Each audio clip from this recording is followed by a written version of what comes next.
Welcome to Corwin's Teacher to Teacher podcast with host Carol Pelletier Radford. Carol is an experienced classroom teacher, university educator, founder of mentoringandaction.com, and author of 4 best-selling professional books for teachers. She believes the best form of professional learning happens when teachers engage in authentic conversations and share their wisdom.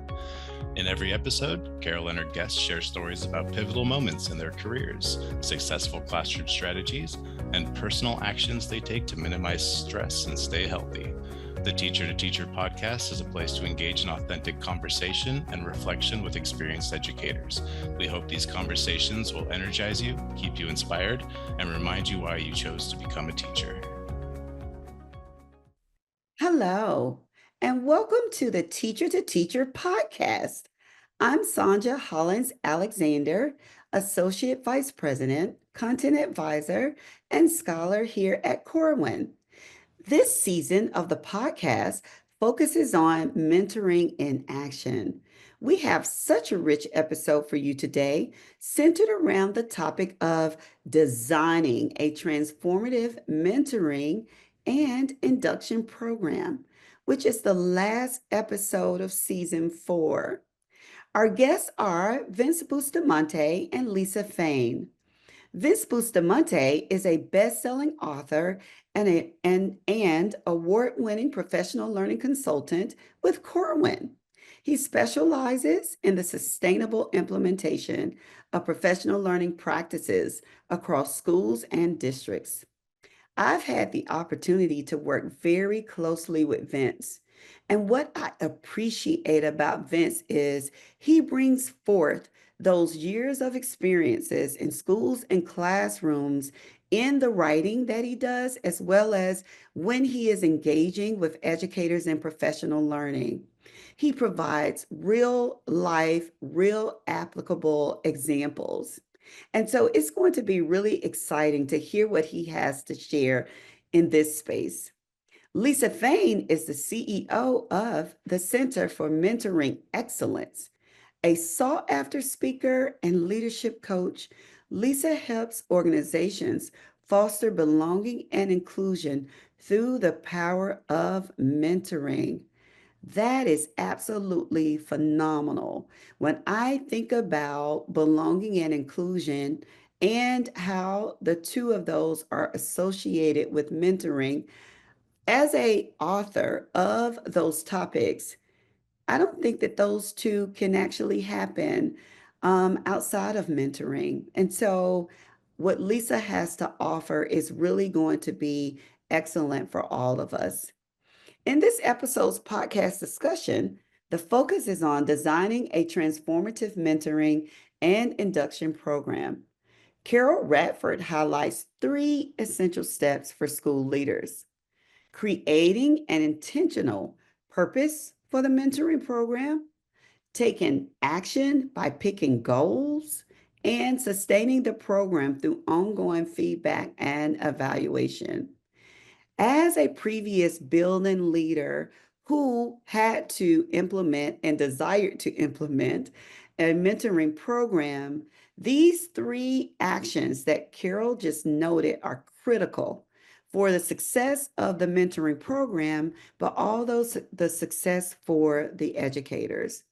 Vince and Lisa delve into the benefits of mentoring and induction programs for both new teachers and experienced educators. These programs not only aid in improving teaching practices and student learning outcomes, but they also support teacher retention and overall school culture. Without a doubt, a solid mentoring program makes a difference in the climate and the culture of any school. This episode discusses the hope for the next generation of educators. Hello, everyone. It's Carol Pelletier Radford here, and we are in episode 10, I cannot believe it, of our Teacher to Teacher podcast. And this season's theme has been mentoring in action, meaning how we work with people in our schools, teacher to teacher, to help the beginners be successful. And this episode, actually a little different from the other 9 episodes, is a look at what it takes to design a transformative mentoring and induction program. So I have 2 fabulous guests with me today. Lisa and Vince are here, and I'm going to turn it over to them to introduce themselves, and we're going to get on with our conversation. Vince, welcome. Hi, thank you so much for having me. I'm so excited to be here. I'm coming to you from Calgary, Alberta, Canada, where I'm currently at home. And I am a former middle school and high school social studies and history teacher turned author with Corwin Press and consultant with Corwin Press. And my current focus, aside from the big push of implementation, is on supporting new teachers and designing mentorship programs. I'm so excited to be here and very much looking forward to our conversation. Thank you, Vince. And full disclosure, Vince and I were on a webinar together several months ago. And I really enjoyed that conversation because you're working in the same area that I am. And I always love to have a deeper connection to people who are interested in supporting the beginners. And we need the beginners to stay in teaching. So all of us need to be working in that area. My other guest is a friend, and I'm now a member of her organization. I'll let her share that. Lisa, please introduce yourself and tell us who you are. Wonderful, thank you. So I'm Lisa Fain. I wear several hats. I'm a global speaker and an author. I'm CEO of the Center for Mentoring Excellence. We work with organizations all around the world to help them create more inclusive cultures through mentoring. And what Carol was referring to is I'm also the president of the International Mentoring Association, which is, as the name suggests, a global association that is the go-to resource for folks in the mentoring field, mentoring stakeholders really of all kinds. So delighted to be here today with you. Thank you. And I love collaborating with you. I am on a committee with Lisa, and I got to meet her in person several times. And I just appreciate an organization that brings all kinds of people together from different fields. So it's business. And when I attended the first mentoring conference, I was so delighted to have nurses and business people and military and youth organizations and church organizations and educators as well. So I'm thrilled to have you both here. And I just believe in the importance of mentoring. So I'm going to start the show, as I always do, with you sharing a personal story that relates to how mentoring has influenced you in your life and why it's so important for us to talk about it on these podcasts. Vince, would you start us off?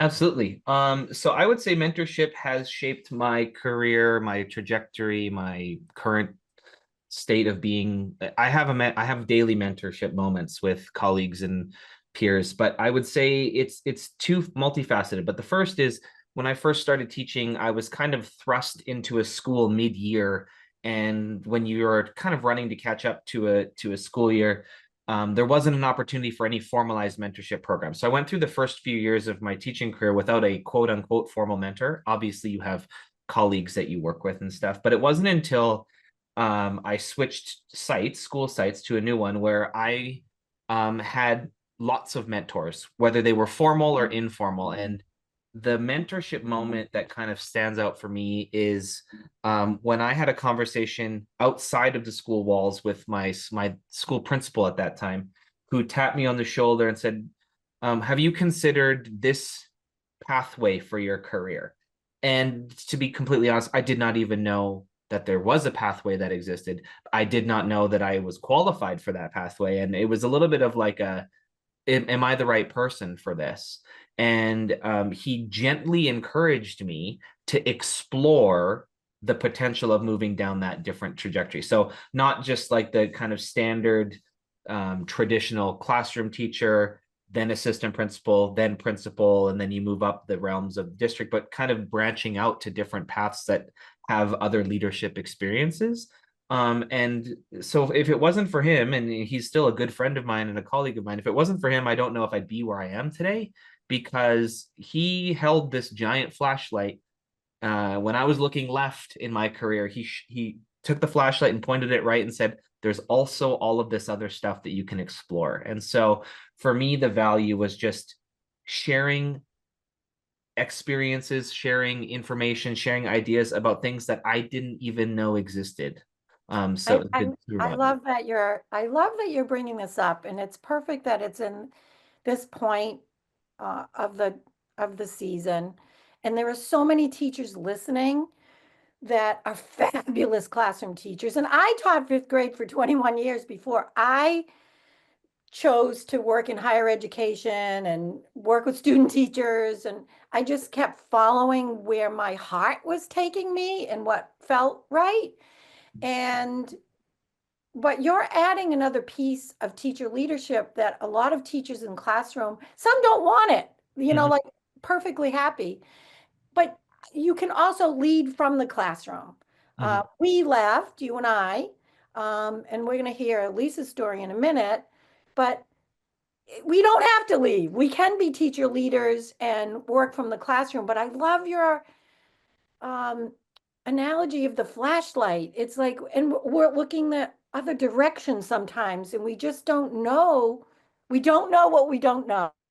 And when you're teaching students and you're totally invested in doing a great job, there isn't a lot of time to reflect on teacher leadership and would we even want to do it? So tell me his name. Let's have his name out on the airways. Yeah, absolutely. So he's still in we're still colleagues. He's a co-author of mine on 2 of my new projects. So is Dr. Tim Cusack, was the principal and then became assistant superintendent, and now he's a dean of education. And he just has explored, he's kind of leading, forging the path that I didn't know existed. So for our listeners, I want everybody listening to pay attention to just that flashlight and looking in the other direction, just exploring and staying in the classroom and doing it. I did teacher leadership from the classroom for 10 years before I left. And we don't have to leave, but I want people to stay in education. I don't want us to leave. And some people that are getting tired are leaving, and they're not seeing that there's another pathway that might be a little bit different. So thank you for that moment. Lisa, react to Vince's, and then I want to hear your story. Yeah, I love this imagery of a giant flashlight because, so often we think about, well, I should say so often I think mentees feel the pressure of trying to invent something new for themselves. But really, and certainly that's a possibility, right? We all have the power of invention and discovery. But, I like this imagery of discovery being about shedding a light on something that existed that we weren't even aware of. This idea of mentors, helping us understand possibility and create that possibility for ourselves. So I think that's really, really powerful. And I think to your point, Carol, having this flashlight and seeing something new for oneself can reinvigorate us in what we do. It can help recommit us to our own chosen path or a new path within the same field. And our mentors too, it has a similar effect for our mentors as well. I don't think we give credit to that it's generative, not just for those of us who are the learner, but that the mentor in fact is the learner and benefiting from this as well.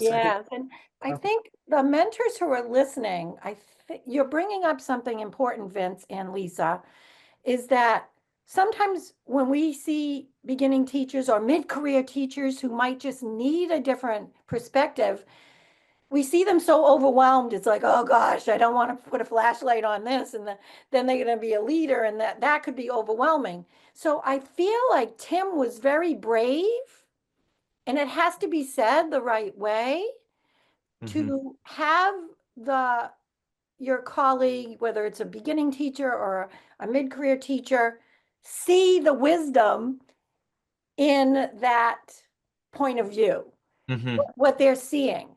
And because it isn't about adding to, it's about seeing the gifts, Vince, that you were offering that you might not have seen, and said in a way that you could embrace it instead of like, oh, I can't do that. Oh my God, that's too overwhelming. Yeah. How did that feel? Were you overwhelmed when he said that, Vince? You know what? I think, to that point, I don't know if that conversation would have landed so well if we didn't have an established like personal relationship. And Okay, so good when point. when he approached me and he was able to be very candid, like, this move would equate into like more pressure in this situation, and Right. I feel the Right. guilt of leaving a classroom, and that doesn't Yeah. ever go away. But I think it would have felt more transactional if it was somebody kind of random, kind of cold calling me and saying, I think you're Yes. good for this. Whereas for when it came from Tim, it was very authentic, and it was very like he had my best interests in mind. And I want to be very clear in saying he didn't force me into that position. He just said, I just want you to let you know that there's this other It's place that available. exists Right. for Right, you. right, right. And it opened up all these doors for you, and look at what you're doing now. Mm-hmm. I'll tell you my story too. I'll do it as a lead Yeah. in. There's one more thing of that about Vince's story that I think is really important to highlight, which is, when we talk about mentoring moments, of course, I know in a few minutes we're going to talk about mentoring programs, and that's really important Right. too, to have a formal Right. setting for mentoring. But I think what gets overlooked so much is that these kind of transformative moments can happen in just that, in moments. They can happen in single conversations. And the more we're open to that, the more certainly that there are mentoring programs that set the seed for us to understand and value mentoring, the more we're going to be open to those mentoring moments as Yeah. well. So I think that that's, Beautiful. Thank you so much. Yes. yeah. And that's what we get out of the Teacher to Teacher podcast when we have these casual conversations where we're just focused on a topic and let our hearts kind of let us follow the direction. So Lisa, what's your story? So mine is actually a mentoring moment as well, with somebody who later became a mentor to me. And I started my professional career, or I should say my first pivot in my professional career was in the legal world. And when I was in the law firm world, I was a attorney doing both litigation and counseling. But our firm decided to do something that was rather innovative at the time, which was to start a training division where we did, all sorts of compliance and EEO and diversity training, really from a legal realm. And they brought in a woman named Mindy Chapman to lead that function.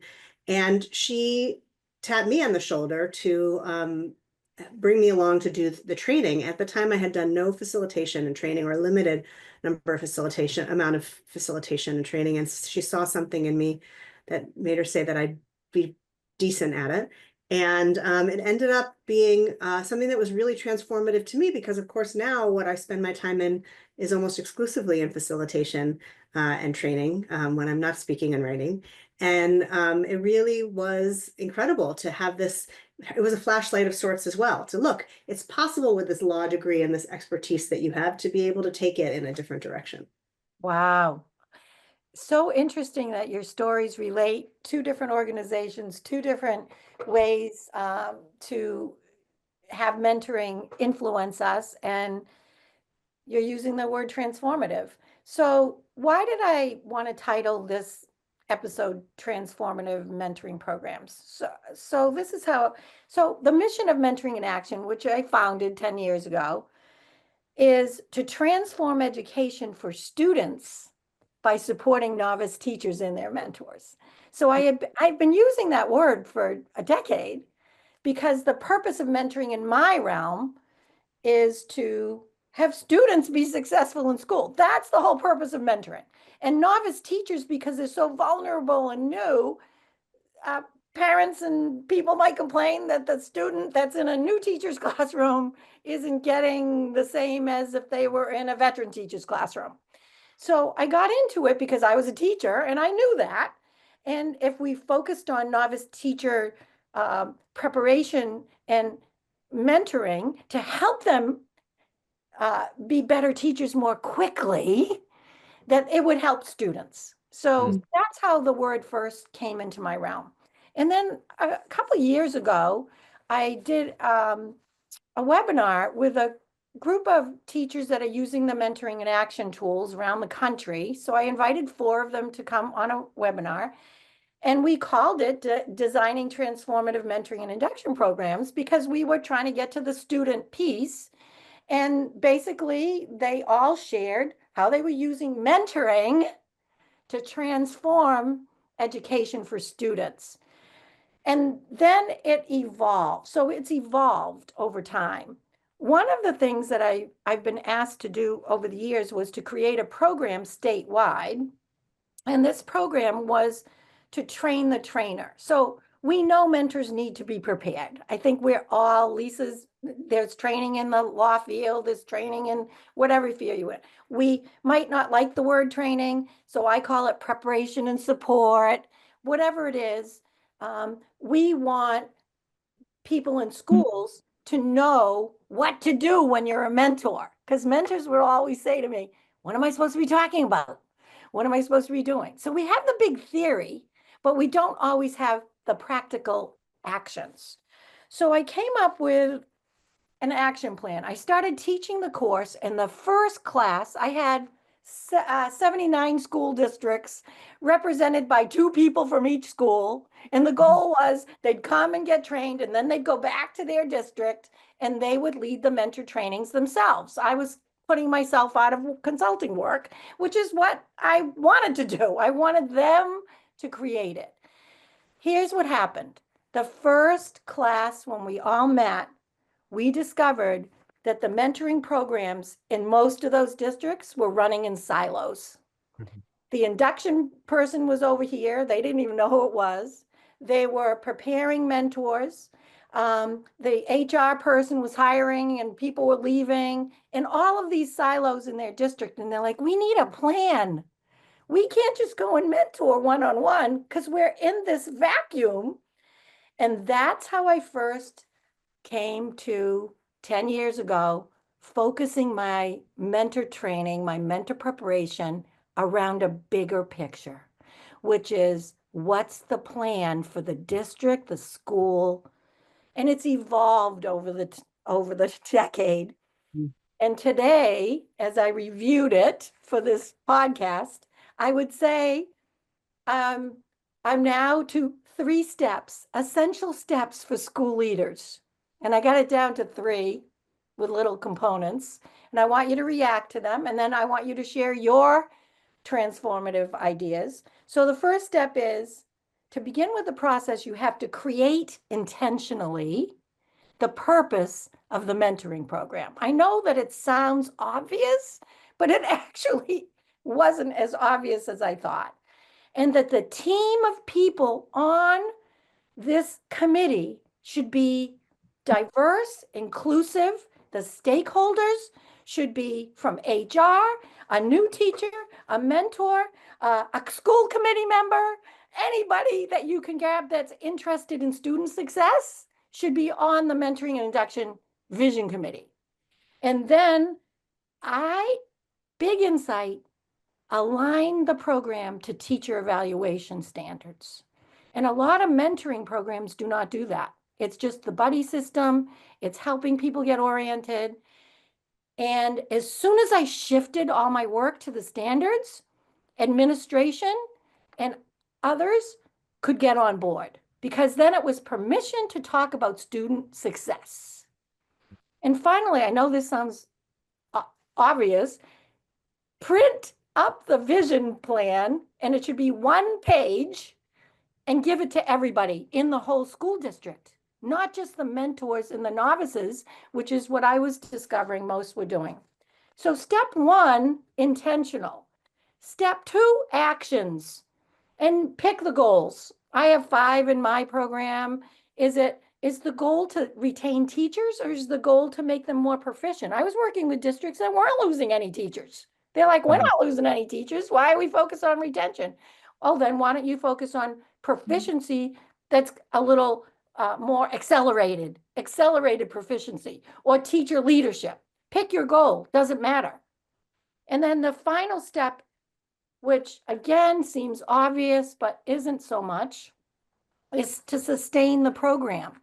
So I would do all these train the trainers, and 2 years later, the program's gone because the leader of the program retired, or the superintendent left, or whatever happens. So where I'm focusing now is on sustaining. And so how do you sustain? 3 things I'm thinking. You collect ongoing feedback all year long and modify in real time. Instead of, a lot of programs would evaluate, and I think you still need to evaluate anonymously, but collect the feedback, evaluate. And here's another one. Why are we not sharing that it works? We, in the local newspaper, in the blogs, in the presenting to the school committee at the end of the year. And these seem logical, but when we would bring them up, a lot of people would say, oh, I don't have time, or we didn't put that in the plan, or all the excuses. So create, act, sustain is where I am today. I don't know where I'll be tomorrow, but let's hear reaction, Vince, and then Lisa, and then weave in what you think a transformational program should look like. Because I think when we first met, Carol, I was wrapping up my doctoral dissertation, which is now done, which is great. And the focus of Yay, bravo. Okay, celebrate. We do need, part of this is celebration. That's right. Great. And the reason I bring that up is because my dissertation was on sustainable implementation of professional learning. That was kind of the focus of my dissertation. So I kind of latched onto your sustain piece, which I think that's the operative conundrum that we're in education right now. Is there's lots of turnover, and the turnover always kind of creates some sort of speed bump, regardless of whatever program we're doing, whether it's mentorship or induction or implementation of professional learning, because that also goes out the window if your key professional learning person moves sites. But I think the thing that resonated the most with me was when you were talking about the collecting the feedback and modifying in real time, which in my dissertation I just called monitoring. So there's monitoring and evaluation. And so when the program is sustaining, or when the program is going, regardless of what it is, we are consistently monitoring, right? Like you're watching the pot of water boil before you put the pasta in. And then at the end, in more formalized events, we evaluate. And I think the mentor plays a key role in both, but I see the mentor in a monitoring capacity. I think if there's a mentor-mentee relationship, and I'm really interested to hear what Lisa has to say regarding this, but in the mentor-mentee relationship, I feel like if Lisa was my full-time mentor and was kind of with me all year, I think I would take value in the monitoring, the little adjustments, the coaching pieces. And then in the formalized evaluation to see what was the impact, I don't know if I want my mentor there specifically. I think they need to be a part of the conversation, but I actually see them sitting beside the mentee when the formal evaluation is happening from, let's say, district or from certifications. And for me, I think that is kind of how I see, that's how I'm reacting to kind of what you said. Now, I kind of want to withhold my transformative mentoring program ideas because I want to hear what Lisa has to say about what you. Right. I want to react to one thing that you're saying, because now I'm hearing we're talking about this sustain, and it's really at 2 different levels. It's sustaining that relationship, which I hadn't really thought of, and sustaining the program so that the district and school, if there's like this whole district and this organization with 15 schools, that the leader of that we ended up calling them lead mentors. Like we had to go beyond the one-on-one, and that was developed in real time when I was doing these mentor trainings around the state, because they were like, well, we can't, who's going to be in between me and the superintendent? And the lead mentorship model created a new pathway. It created like a new word in the organization. For them to sustain it for next year, they had to monitor how all the relationships were going and what they needed to change. So thank you for helping me tease that out a little. All right, Lisa, reaction, and then I want to hear what you have to say as well. Yeah, there's a great mantra that I tend to live by in so many different areas of my life that I think is really applicable here when you think about transformative mentoring programs. And I know we're talking about induction here too, but I don't come from the teacher world. I come from the other world. So we'll extrapolate that into the induction world for your listeners as well, Carol, which is that the main thing is to keep the main thing, right? The main thing is to keep the main thing. And when we talk about mentoring initiatives, and I say initiatives even broader than programs, I love what you were saying about start with the intentionality. Because, it's very easy to jump on a mentoring bandwagon. Yes, mentoring is a great thing, but mentoring is not a bandwagon. Mentoring is a vehicle to something else. Doesn't make sense to do mentoring just for the sake of mentoring. It makes sense to do mentoring because it gets you to where you want to go. So, I love that you said, start with the purpose of the program. What is it that you're trying to accomplish? And when you come to that from, we usually call it a MAT, a mentoring advisory team. I think you called it a committee, same kind of thing where you have all the different stakeholders. It's not different stakeholders for the sake of having a meeting where everybody at the table is represented, although that's certainly important.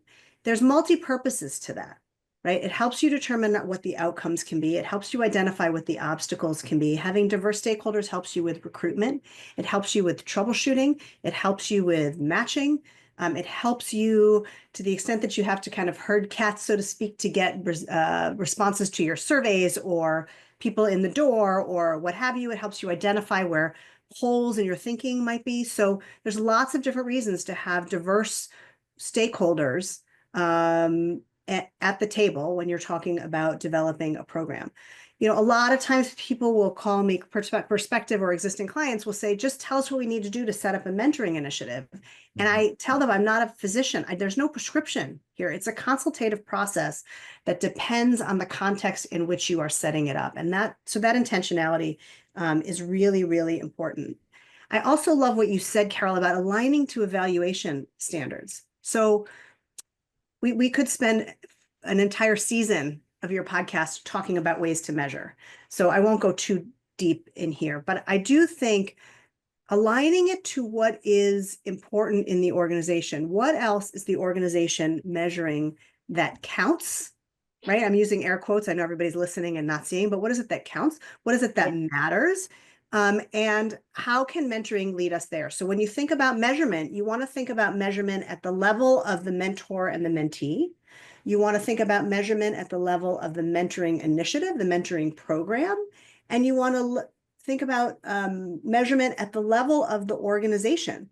Now, sometimes those organizational indicators will be lagging a little bit because it takes some time to get there. But remember, the main thing is to keep the main thing. And if you're looking to have teachers advance in their retain more teachers or avoid burnout or develop certain leadership skills, you want to be measuring what that means for the organization in the long term. So I've thrown a lot at you. I'm just looking to see. I love that though. I'm writing down notes now too. So this is the casual conversation that's getting a heated debate that I love.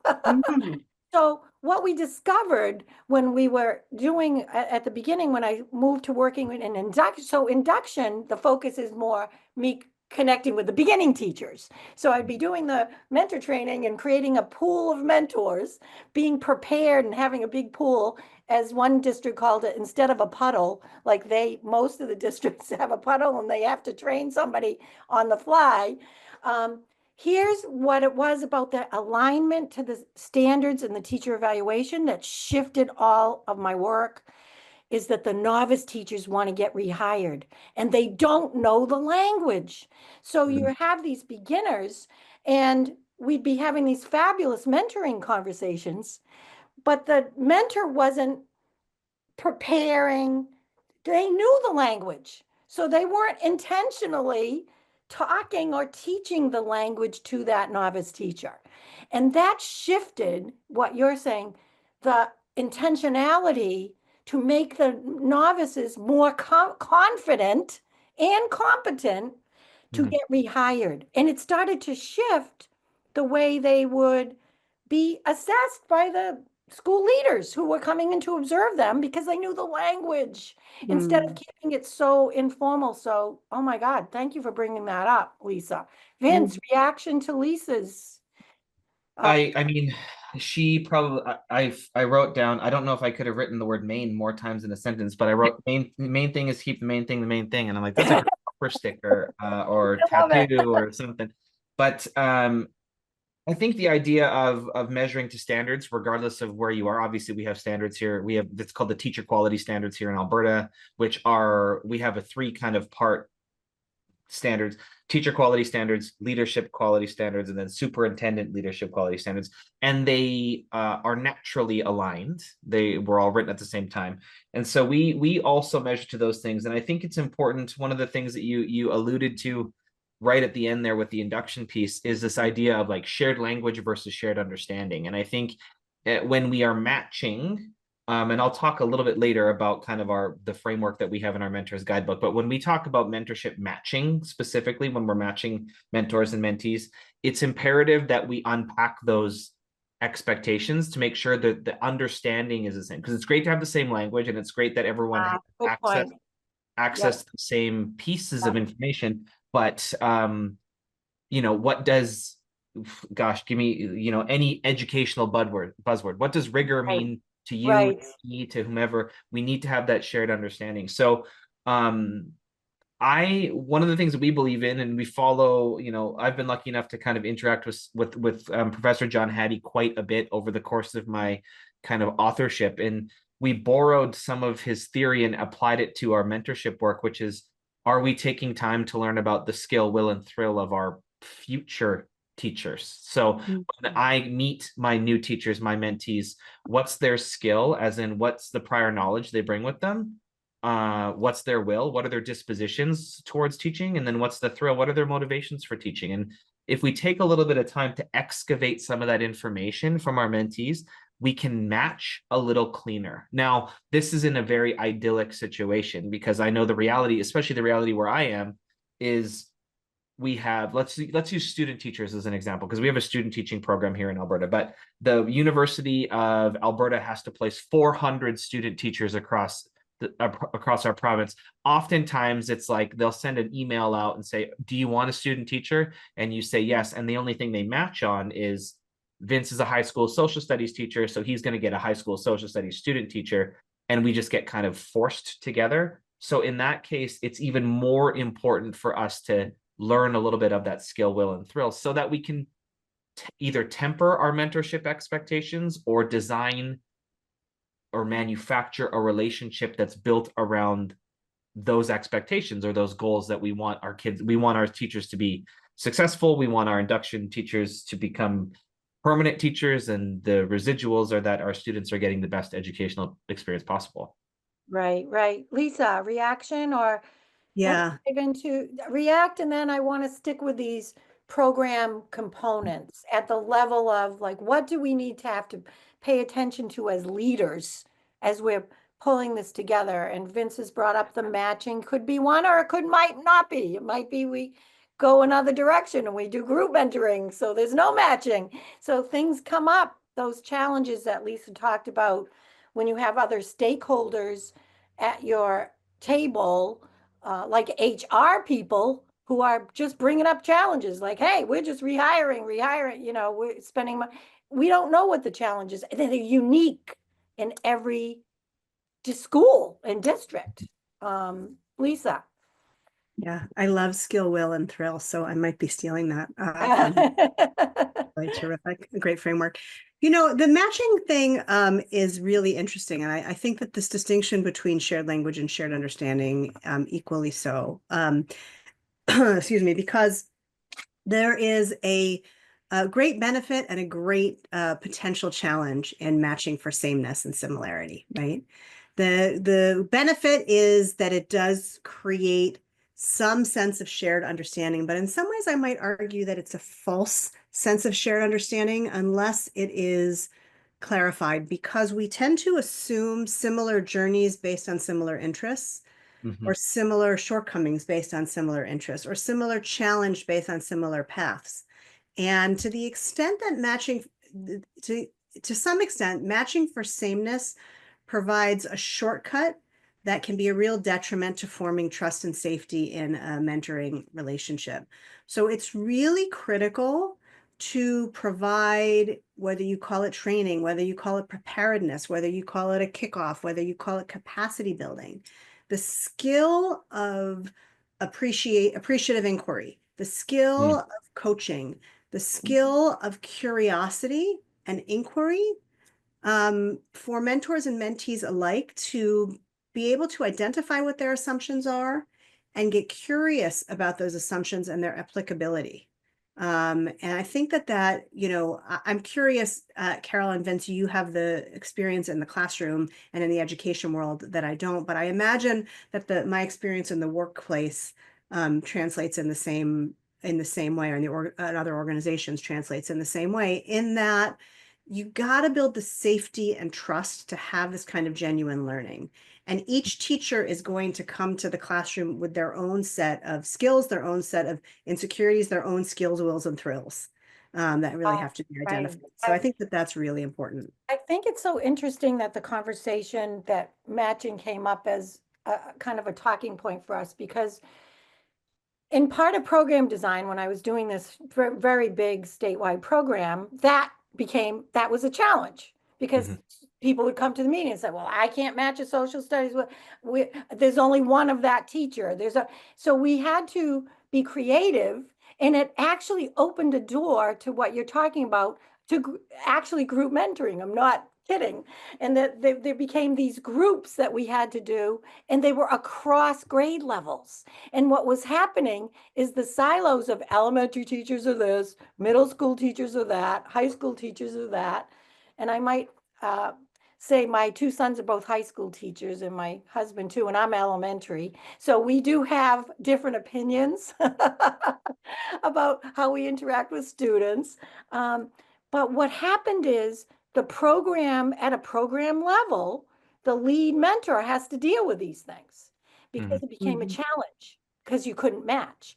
And what Lisa's talking about became the next layer of preparation, which was, well, why don't we, the novice is saying they want content talk. So let's have content coaching, and let's have pedagogy coaching. So they would be matched with a pedagogy teaching standards coach that could be any grade level, that could be any, and we started to break down the silos, but it came from a problem of that we couldn't match. And it grew into this glorious relational thing across a whole school, which had never been there before, because everybody was working in a different way. Vince, what do you think of that?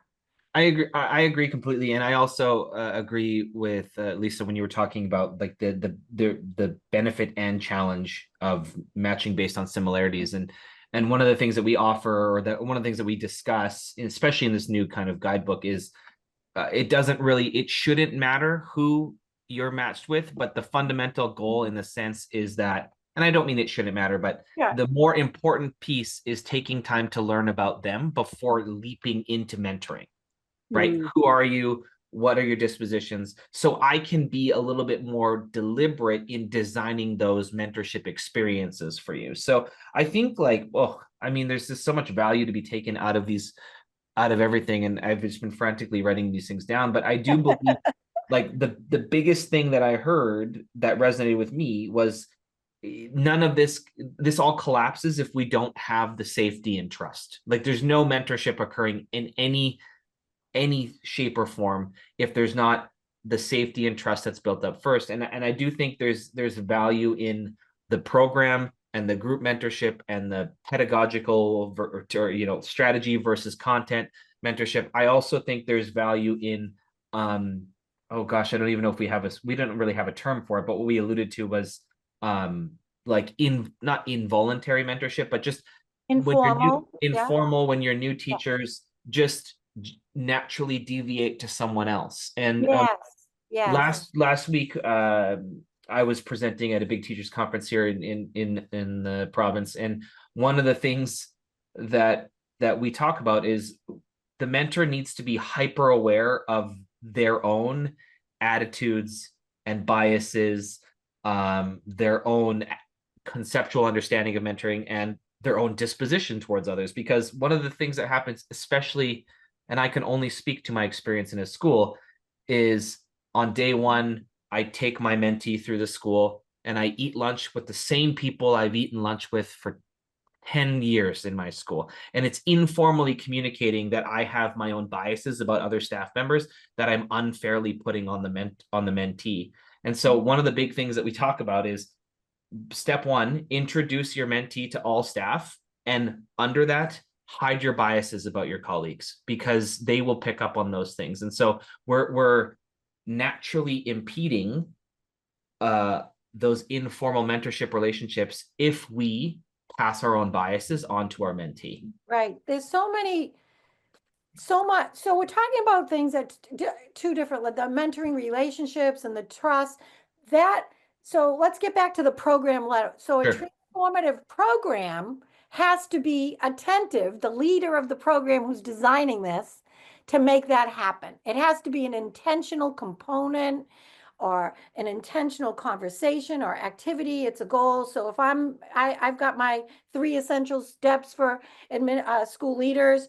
If we create the plan, then we have these actions. So what I'm hearing is one of the actions is preparing that mentor in that way to build that trust and the biases and all of that. It becomes part of the program. For sure. I would like to hear, we're winding down already. That we could go on forever with this one. What do you think the components have to be in addition to that? That clearly has to be a program component for a leader in an organization. Lisa, what are you, I know your work is organic with a district, an organization, but how do you lead that conversation? Yeah, I would say that it's bespoke, it's not organic, because I think the Okay, intentionality okay, is really, really important. So there's a number of different things. So we talked about the intentionality in terms of outcomes and what you're designing for. That's the first step. right, Creating an advisory committee. I'm right there aligned with you. Then you got to choose the mode, right? right, So we tend to default to one-on-one hierarchical mentorship of senior to junior, but there's many other modes as well. There's peer mentorship, there's group mentorship, there's yes, peer circles, there's complementary mentoring, which some people call reverse mentoring. I'm not a fan of that term. We could use the term complementary mentoring or in my organizations. But so then you choose kind of the mode, right? yeah, yes, Choose the audience. I mean, I know it yes, sounds right. So what's the pool you're choosing from, right? And right, then how are you going to build capacity? yep, How are you going to match? How are you going to provide ongoing support? yes, How are you going to measure, not just measure success, but measure milestones along the way? How are you going to communicate? How are and milestones with the relationship and also the program success. Yes. Okay. At Yes. those 2 levels, I want to bring us to that level that we're looking, with the bird's eye view. Yes. In other words, have you set goals? Have you done a Yeah. check-in on the relationship? Have you, what are you doing in terms of feedback? And then also, not just measuring at the end, but I recommend that organizations really take a pulse at the beginning, Right. in the middle, and the end, and maybe even some more time in between. What ongoing support are you going to be providing Right. mentors and And mentees? that's what Vince was talking about, monitoring. So Yeah. we're all 3 talking about that, which I'm not sure every program is doing. So that's like a underscore point that I want to tease out from this conversation so it doesn't get lost. There's just 2 more pieces. I just want to make sure I Okay. covered. Okay, get those. So ongoing support is really, really important. Alignment and communication.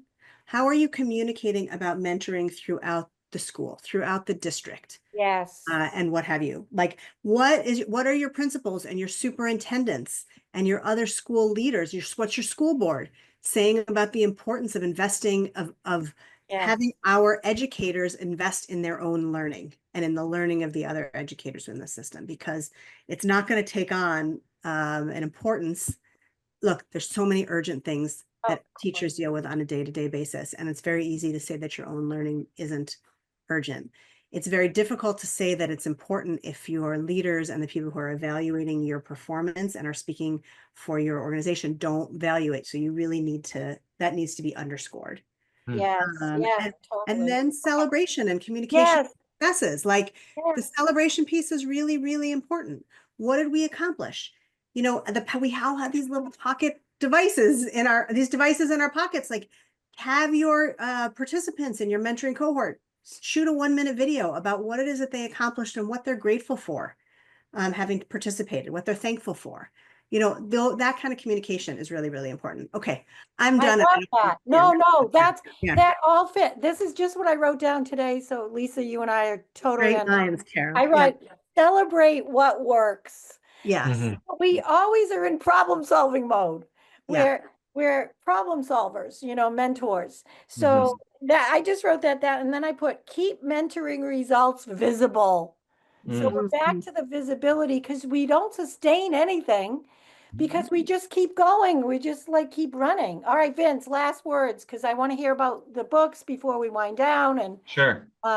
we're gonna have to connect again. Yeah, I know this could be a whole season. Yeah, so I will just offer, because I didn't do a great job of discussing program specific. So I will just say I'll use this as a segue. So my co-authors and I have 2 books coming out in May. I know this is probably going to be around the end of May. So have a look. The first one's called The Mentor's Guidebook, which I think is really, really serendipitous that, Lisa, you have the Mentor's Guide book. But the Mentor's Guidebook, which offers like what we call a mentorship mindset model, and it explores the modality, the motivation, and the matching components of mentorship. And then how do we maintain mentorship maintenance? And how do we maintain mentorship momentum? And so the maintenance and momentum pieces are essentially everything that Lisa was talking about in terms of celebrating and milestones. And it's all jam-packed in there. And what I like about it is, you know, we've never met before today officially, Lisa, but a lot of the things that we're saying are intersecting so perfectly. So that book is coming out at the end of May, and we are releasing a complementary book at the same time for new teachers called Navigating the First Years. So 2 books come out at the same time. They are not intended, they're handshake, but they stand alone. So the goal here is your new teachers would get Navigating the First Years, and your mentors would get the Mentor's Guidebook. And whether they do an independent book study or a collaborative book study, there's lots of overlap between the 2. But you don't need to own both to be successful in anything. And I think the celebration piece, that's the only thing I'm going to say before I turn it over, is I think that's so understated and so important, especially right now. And honestly, no celebration is too small. I think that's really important. Like the little wins are big wins right now, especially in the context of what's happening. Every win is a big win. Maybe we don't need to go out and celebrate all weekend for every win, but a high five, a written note, like thank you so much for all of the wonderful things you're doing. Everything like that should be celebrated. And I think this conversation should also be celebrated because it was just such a lovely conversation. Oh, thank you, Vince. Lisa, just tell, I would love you to share with the audience about the International Mentoring Association conference that's coming up. Yes, I would love to do that. So International Mentoring Association Conference is coming in May 12th through 14th of 2026. So hold the date, save it on your calendar, and plan on coming to St. Petersburg, Florida for that conference. We have a conference every other year, an in-person conference every other year for IMA.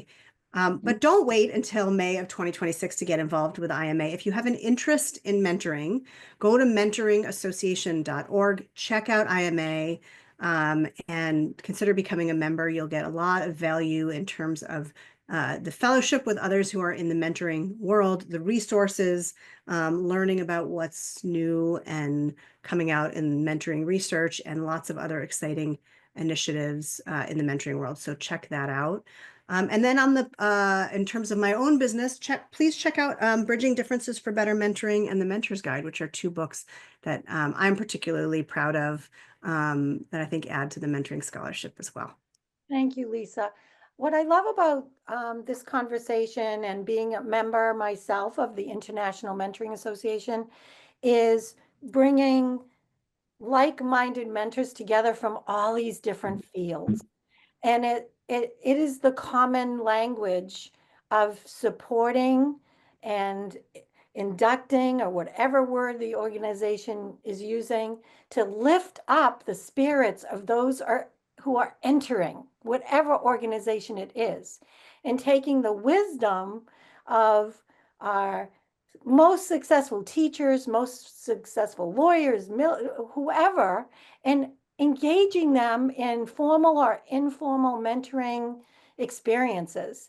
And I just want to thank both of you today for your authenticity, your work. And it's just been a wonderful season because mentoring is near and dear to my heart. And I will leave our audience with the affirmation. Usually it's one for the mentors, one for the new teachers, but I am going to have one affirmation as we close the season. I am a leader. So we are all leaders in this field as we share our work and our hopes for the next generation of educators and mentoring professionals in all organizations. We want everyone to be successful. So thanks for being here, and thanks to our listeners. Thanks, everyone, for joining today's teacher-to-teacher conversation. We hope this time together energized you, inspired you, and reminded you why you chose to become a teacher. You can purchase any of Carol's books and any books mentioned in the podcast online at www.corwin.com. Please leave a review and share this podcast with your colleagues. Thank you for listening to the Corwin Teacher-to-Teacher podcast, a place to share teacher wisdom and engage in authentic conversations with experienced educators. Come explore Corwin's free New Teacher Toolkit and resources. We've curated these resources based on extensive research from teachers, coaches, and principals alike. Whether you are brand new or a veteran teacher, find ready-to-go teaching tools at corwin.com today.